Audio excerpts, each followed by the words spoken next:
everybody, happy Saturday.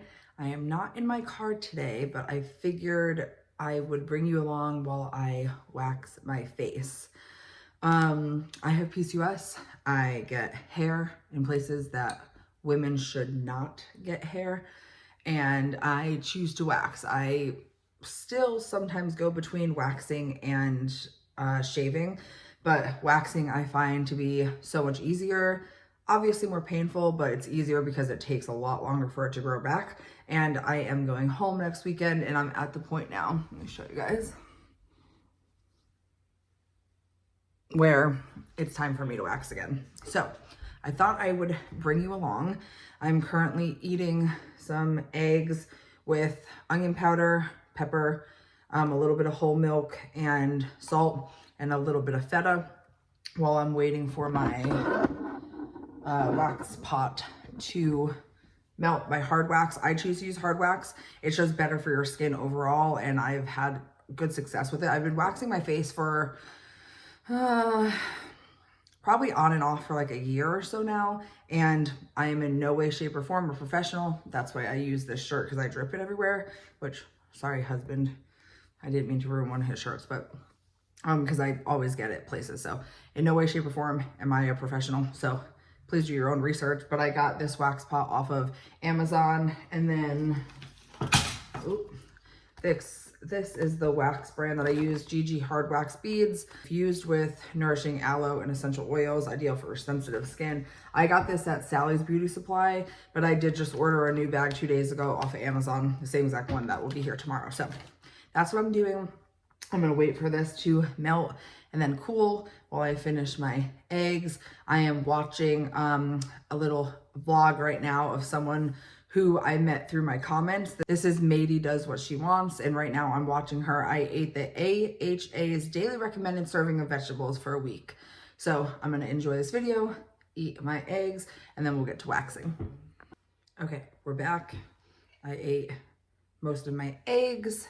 I'm going to go back to Matey's video in a few minutes once I'm done waxing my face. But also, I'm going to leave this video and her information down below. She's really fun to watch.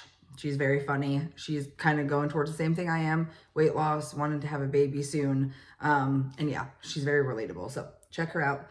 But I am going to, let's see if I can show you guys this. My wax pot is now green, which means I'm good. Let's see if you can see that. Inside, we have the wax that's not too hot. So let's get to waxing. I also have my handy dandy mirror here. My husband also got that for me off of Amazon a long time ago. So I'm gonna try to like do this angle for you guys, see if that works. Again, not a professional in any way at all.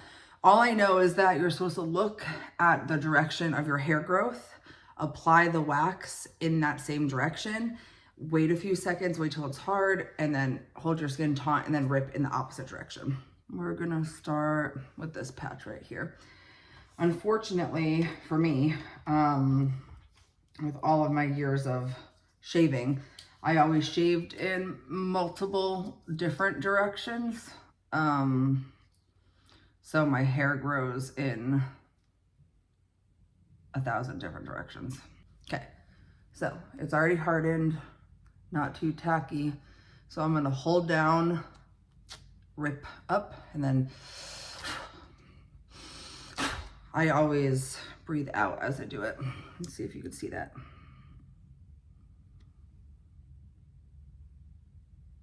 Yeah, not too bad for a first strip. I always examine it after. Is that weird? Let's see if I can show you better. So that's our first strip. Now I'm hoping I have enough wax in here for this entire wax. I am running low, so I don't know if I do, but we'll see. Hopefully. So again, just applying it in the direction that most of the hair grows. Give it a second. You don't want it to be too dry to the point where it will crack when it comes off, but you don't want it to be too tacky to where like when you touch it, it comes off on your fingers. From all of my research anyway. All right, so we're gonna flip up a little lip on the bottom there. And then we're gonna take a deep breath in and blow out as we exhale.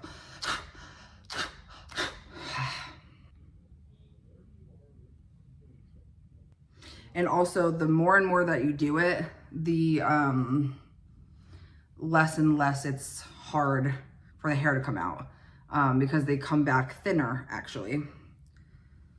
So let's do the chin. And I do every once in a while go in and adjust my heat if I feel like maybe the wax is getting a little too tacky. Because you want it to be tacky, but and loose, kind of like honey consistency, where it will drip, but not like super fast. That's always what I've heard anyway. So again, do your own research. Because I am in no way, shape, or form a professional. All right, let's do this side.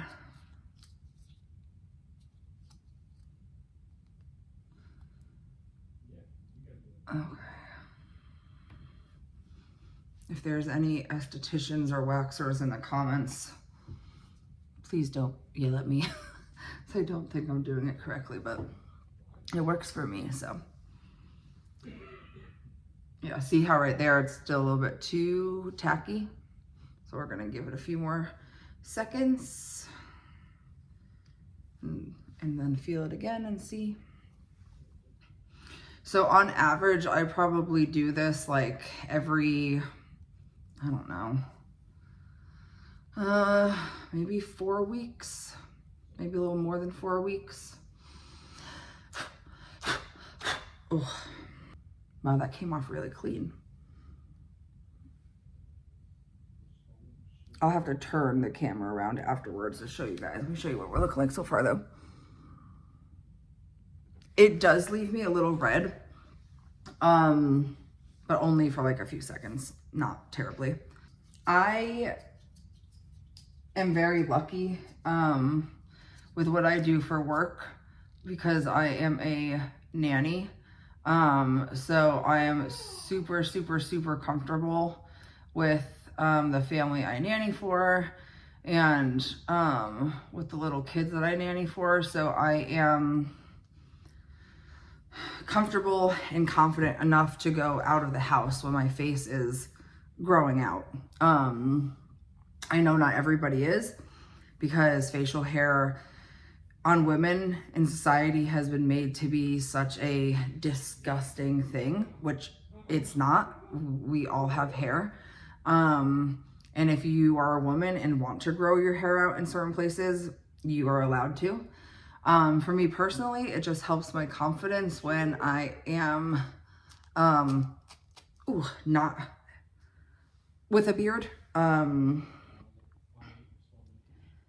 But there are times where I let this grow. And like I said, I'm very lucky to have, daily interactions with people that I am comfortable enough to be around with it like this. I do still go out in public, like to the library, to the park, to the kids' activities, to grocery shopping for like me and my husband on date nights, all these things in my personal life as well when my face is growing out like this. Because I think over the years of just having PCOS, I've learned that this is me and it's okay to have facial hair. And yeah, so I know a lot of people have a hard time with waxing because they're like, but I can't because my hair grows back so quickly and I have to shave every day. And I 100% totally understand because they're not comfortable going out like that. And that is totally fine. You do whatever you feel the most comfortable with. But for me, the results of not having to worry about shaving and getting razor bumps and all those things and having smooth skin for weeks at a time is so worth it. It is so incredibly worth it. Sometimes I do have to go in with some tweezers if I can't get the hairs that are being stubborn. And then I always do a few strips going in the opposite direction of my hair growth, because like I said, some of my hairs do grow in different directions because of my experiences with shaving. And there have been times where I've had to shave in between waxing if my hair is not long enough to wax, but I need to go somewhere that I don't feel comfortable having stubble. So I wouldn't say I am a waxer only. I am a majority of the time waxer with some occasional shaving sessions. As someone with PCOS though, it took me a really long time to get comfortable with the idea of it being okay to grow my facial hair out, to wax, to let my husband see my facial hair, and family and friends. I've struggled with PCOS since I was in middle school, and I am 30 years old now. And it's taken me a really long time. And I would say I'm not even still 100% comfortable in my own skin, but we are working there. Together, we are working there. These cleanup strips never really hurt. That actually was like one of the easiest waxes I've ever had. Maybe it's because you guys are hanging out with me. So another thing too, if you can see, I made this very thin by mistake. So it didn't grab anything. I tend to give myself that extra double chin. I'm gonna go in with a clean one. Also, you technically are supposed to use a different stick like every time, so you're not double dipping, but it's only me that uses this, so I don't tend to worry about that. And you want to give yourself a little bit of pressure when you're pressing down.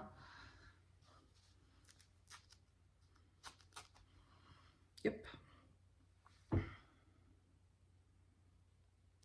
All right, so now I'm just going to go in with my tweezers. I think I got these off of Amazon, and get the little pieces of hair that didn't come out, that aren't long enough for the wax. And then I'm gonna go ahead and kind of wipe everything off with some micellar water, and then I will be right back again. Okay, so I am all cleaned up now. Here is my after. There's a few like little ones that I unfortunately wasn't able to get even with the tweezers because they were too short. This redness will go away super fast. And also I forgot to mention, I always do this right before I'm about to shower. That way I can wash like everything off after. Okay, so I went ahead, turned on my flash, and I'm going to show you guys some of my first strips up close.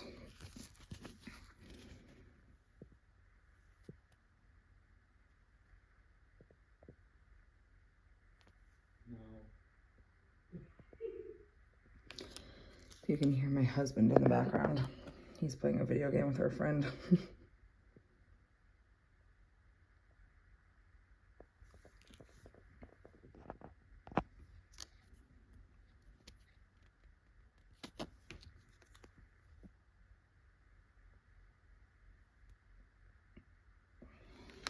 This is the waxing pot. And those are all of my chin hairs. Ooh, gosh, I have to wash that. Well, I hope you enjoyed hanging out and waxing with me on Saturday. I feel smooth and refreshed, and I'm gonna go shower and then do some skincare. So I hope you guys have a great Saturday, and I will see you tomorrow.